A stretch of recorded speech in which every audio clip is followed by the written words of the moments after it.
বাংলাদেশ নয়, স্কটল্যান্ডে খেলতে যাচ্ছে টি-20 বিশ্বকাপ। এমনটাই জানিয়েছে ক্রিকেট বিষয়ক ওয়েবসাইট ESPN, ক্রিকইনফো এবং ক্রিকবাজ। আইসিসির বিরোধ নিষ্পত্তি কমিটি চিঠি পাঠালেও তা গ্রাহ্য করেনি তারা। ফলে আসন্ন বিশ্বকাপে দর্শক হিসেবেই থাকতে হবে বাংলাদেশকে।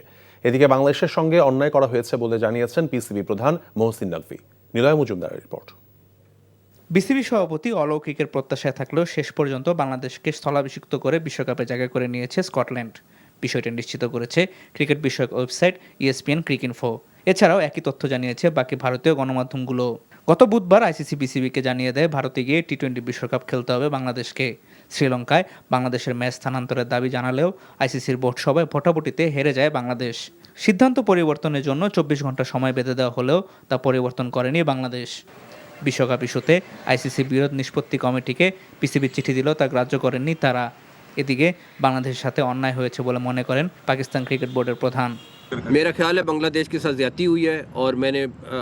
আমার মনে হয় বাংলাদেশের সঙ্গে অবিচার করা হয়েছে। বাংলাদেশ বড় এক স্টেক হোল্ডার ক্রিকেটের, তাদের সঙ্গে অন্যায় করা হচ্ছে। যে কোনো অবস্থায় বাংলাদেশকে বিশ্বকাপে খেলতে দেওয়া উচিত। আমরা সরকারের প্রতি দায়বদ্ধ। যদি সরকারের পক্ষ থেকে নির্দেশনা আসে তাহলে পাকিস্তান বিশ্বকাপে অংশ নেবে না। এই বিষয়ে এখনো কোনো কিছু নিশ্চিত করেনি BCB. Niloy Majumdar, NTV news, Dhaka.